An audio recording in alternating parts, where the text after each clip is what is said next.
강남이 원래 뭐였는지 알아? 논밭이야, 논밭. 근데 그 논밭이 어떻게 평당 수천만 원이 됐을까? 1970년 청와대 경호실장이 서울시 도시계획국장한테 전화를 했어. 탄천 서쪽 땅을 사라. 평당 5,100원이었던 그 땅이 1년 만에 3배가 됐고 지금은 현재 가치로 5천억이야. 이게 단순한 투기 사건이 아니라 한국인이 집은 무조건 오른다고 믿게 된 시작점이거든. 그 신화가 지금 흔들리고 있어. 일단 강남이 어디였는지부터 알아야 돼. 1963년 전까지 강남은 서울이 아니었어. 진짜로 서울시 행정구역이 확 넓어지면서 편입된 거야. 그전엔 그냥 경기도 땅이었어. 논밭이랑 허허벌판. 지금 평당 수천만 원 하는 그 자리가. 그러니까 지금 우리가 강남이라고 부르는 곳은 원래 서울도 아니었던 거야. 근데 이 아무것도 없던 땅에서 한국 부동산 역사를 완전히 바꿔놓은 사건이 벌어져. 1970년 청와대 경호실장 박종규가 서울시 도시계획국장 윤진우한테 전화를 해. 내용은 간단했어. 판천 서쪽 땅을 사라. 경호실장이 도시계획국장한테 직접 전화를 하는 거야. 경호가 아니라 부동산을 지시한 거지. 이게 무슨 상황인지 감이 오지? 정부가 돈을 대고 서울시가 땅을 사들인 거야. 규모가 약 24만 8천 평이었어. 평당 5,100원. 그리고 1년이 지나 그 땅이 평당 16,000원이 돼. 3배야. 이 중에서 18평을 팔아서 약 20억 원을 마련해. 지금 가치로 5천억 원이 넘는 돈이야. 이 돈이 어디로 갔을까? 전부 정치자금이야. 국민 세금으로 땅을 사서 시세 차익을 남기고 그걸 정치자금으로 쓴 거야. 한 통의 전화가 한국 부동산 역사를 바꿔버린 거지. 근데 여기서 끝이 아니야. 진짜 중요한 건 그 다음이거든. 이 투기 사건은 끝이 아니라 시작이었어. 정부가 직접 강남 개발에 올인을 해. 1975년에 성동구에서 강남구를 따로 떼어내고 1976년에는 아파트 지구라는 걸 지정해. 전국에 11곳을 지정했는데 그중 6곳이 강남권이야. 압구정에 청담에 반포에 도곡에 잠실. 지금 서울에서 가장 비싼 동네들이지. 아파트 지구로 지정되면 그 지역에는 아파트 말고 다른 건물을 지을 수가 없어. 정부가 강남을 아파트 도시로 만들겠다고 밑그림을 그린 거지. 그것만이 아니야. 강북에 있던 명문학교들을 강남으로 옮겨. 학군이 움직이면 사람이 따라가거든. 좋은 학교가 있는 대로 부모들이 몰리기 시작해. 사람이 몰리면 집값은 당연히 올라. 이건 시장 논리가 아니야. 정부가 의도적으로 수요를 만들어낸 거야. 정부가 땅을 사서 시세 차익을 챙겼어. 그 지역을 아파트로 개발했어. 학교까지 끌고 와서 수요를 만들었어. 전부 한 방향이야. 여기서 하나만 짚고 넘어갈게.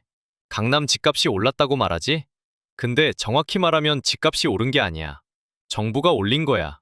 자금을 대서 땅을 사고 개발 계획을 세워서 학교까지 옮겼어. 전부 위에서 설계한 구조였어. 시장이 자연스럽게 만들어낸 가격이 아니라 처음부터 짜여진 판이었던 거야.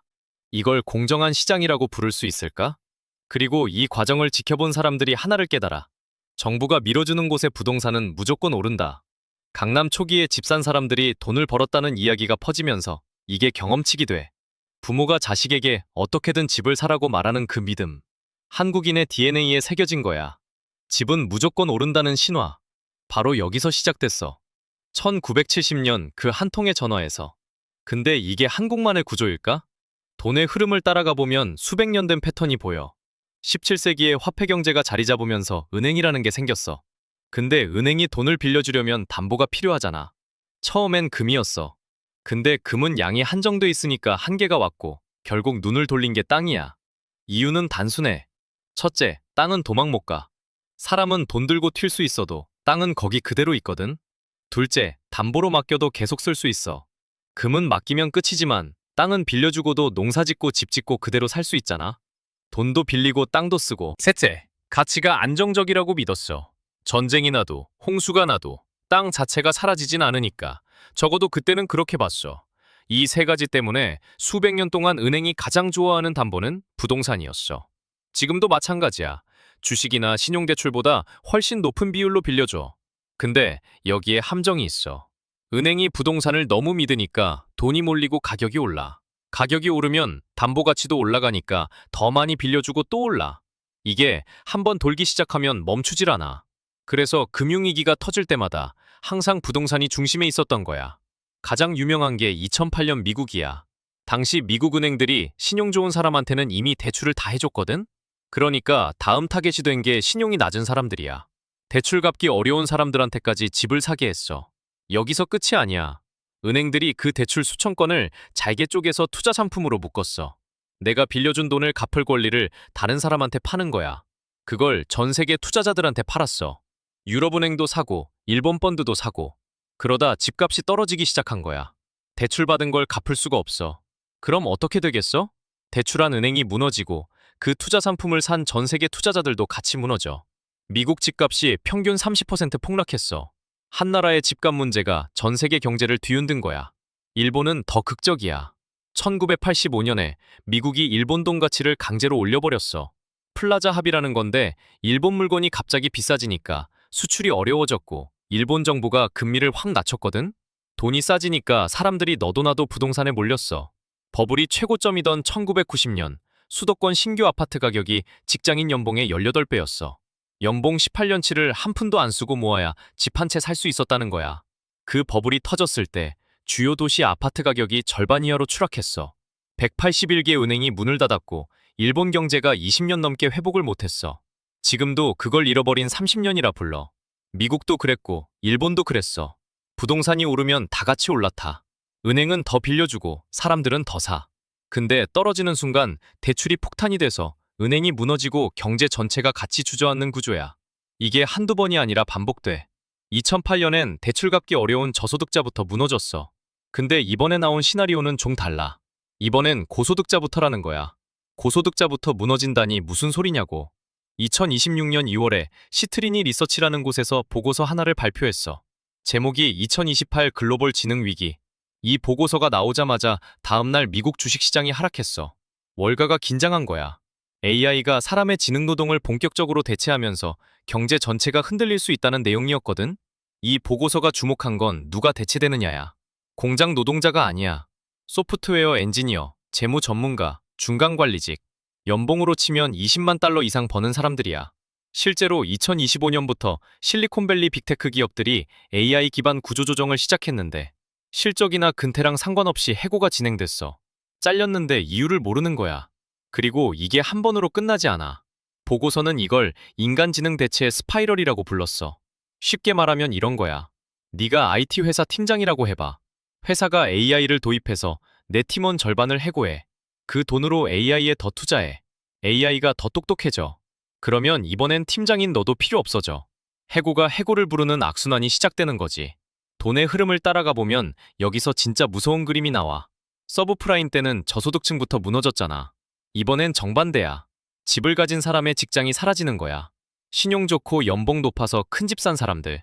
바로 그 사람들이 대출을 못 갚기 시작하면 미국 주택담보대출 시장 규모가 13조 달러야. 그 돈 대부분을 갚고 있는 게 신용 좋은 고소득자들이거든? 이 사람들이 흔들리면 금융 시스템의 가장 튼튼한 기둥이 무너지는 거야. 시트리니 보고서는 실업률이 지금 4.3%에서 10.2%까지 치솟고 S&P 500이 38% 폭락하는 시나리오를 제시했어. 물론 반론도 있어. 월가 대표 헤지펀드 시타델의 켄 그리핀은 이 보고서를 정면으로 반박했어. 기술이 도입되는 속도와 경제의 기초 체력을 과소평가한 분석이라는 거지. 이 시나리오가 현실이 될지는 아직 아무도 몰라. 근데 이게 남의 나라 얘기일까? 산호세, 실리콘밸리 한가운데야. 여기 중간 집값이 155만 달러. 우리 돈 20억이 넘어. 연봉 높은 엔지니어들이 그 집값을 떠받치고 있는 건데 그 사람들이 대량으로 해고되면 이번엔 비싼 동네부터 빠질 수 있다는 거야. 한국도 안전하지 않아. 우리나라 가계부채가 GDP 대비 89.3%야. OECD 31개국 중 6번째로 높아. 빚으로 집 산 사람이 그만큼 많다는 뜻이야. 한국 전체 주택 중에서 아파트가 64%를 차지해. 아파트값이 흔들리면 가계자산 전체가 흔들리는 구조야. 만약 AI 때문에 괜찮던 직장이 흔들리기 시작하면 그 빚을 갚을 능력도 같이 흔들려. 거기에 2026년 서울 아파트 입주 물량이 16,000에서 24,000호 예정돼 있어. 수요가 줄어드는 타이밍에 공급까지 늘어나는 거야. 그러면 이제 어떻게 해야 되냐고? 신화를 벗어나면 타이밍이 보여. 데이터로 보면 아파트 값이 떨어지는 순간은 정해져 있거든. 아파트에는 생애주기라는 게 있어. 분양부터 입주까지, 그리고 입주 이후까지. 그 흐름 안에서 가격이 눌리는 순간이 딱 4번 있거든. 첫 번째는 분양 시점이야. 분양가 상한제가 적용된 단지는 주변 시세보다 싸게 나올 수밖에 없어. 정부가 가격을 눌러놓은 거니까. 시장 가격이 아니라 정책 가격이 붙는 유일한 순간이야. 그게 첫 번째 기회야. 두 번째는 입주 전이야. 분양받아 놓고 잔금을 못 치르는 사람들이 나와. 중도금 대출 만기는 다가오는데 나머지 돈을 마련 못한 거지. 이 사람들 입장에서는 계약금을 날리느니 싸게라도 넘기는 게 낫거든? 그래서 시세보다 낮은 금매가 나오는 거야. 세 번째는 입주 시점이야. 수천 세대가 동시에 입주하면 매물이 한꺼번에 쏟아져. 2026년만 봐도 DH방배 3064세대, 반포레미안 트리니원 2091세대, 힐스테이트 메디알레 2451세대. 이런 대단지가 한꺼번에 입주하면 같은 시기에 팔려는 사람이 몰리면서 일시적으로 매물이 넘치는 구간이 생겨. 사려는 사람보다 팔려는 사람이 많아지는 거지. 그때 가격이 눌려. 네 번째는 입주 후 2년 차야. 집 팔 때 세금 안 내도 되는 조건이 있거든? 1세대 1주택자가 2년 이상 보유하면 양도세 비과세가 돼. 이 2년이라는 기준이 매물의 파도를 만들어. 입주 후 딱 2년이 차는 시점에 그 조건을 채운 사람들이 한꺼번에 집을 내놓거든? 더 좋은 집으로 갈아타려고. 대단지일수록 이 파도가 크고 시기도 예측 가능해. 돈의 흐름을 따라가 보면 매번 다 같은 원리야. 팔아야 하는 사람이 한꺼번에 몰리는 순간, 그때 가격이 내려가는 거지. 근데 하나 더 볼 게 있어. 2025년에서 2026년 사이 서울 입주 물량이 2020년 대비 약 30% 줄었어. 물량이 줄면 이 네 번의 기회 자체가 작아질 수도 있다는 뜻이야. 그리고 이건 꼭 말해둘게. 이 네 번의 타이밍을 안다고 무조건 사라는 게 아니야. 왜 그때 싸지는지 구조를 이해하고 실제 매물 데이터를 확인한 다음에 판단하라는 거야. 구조를 모르면 싸도 왜 싼지 모르고 비싸도 왜 비싼지 몰라. 이 네 번의 타이밍을 알아도 하나 더 중요한 게 있어. 1970년에 청와대 경호실장이 전화 한 통을 걸었어. 그 전화가 강남을 만들었고 한국인의 머릿속에 집은 무조건 오른다는 신호를 새겼어. 50년이 넘도록 그 신호는 작동해왔지. 근데 지금은 달라. 부동산을 떠받치던 금융구조가 흔들리고 있고 AI가 고소득 전문직의 자리를 위협하고 있어. 게임의 규칙 자체가 바뀌고 있는 거야. 신호를 믿지 말고 데이터를 봐. 매도자가 왜 파는지 그 구조를 이해하면 타이밍이 보여. 집을 사든 기다리든 결국 중요한 건 누군가의 말이 아니라 네가 직접 확인한 숫자야. 부모님이 빨리 집 사라고 할 때 이 영상을 보여드려. 그리고 댓글로 알려줘. 지금 집을 사야 할까, 기다려야 할까? 너의 상황이 궁금해.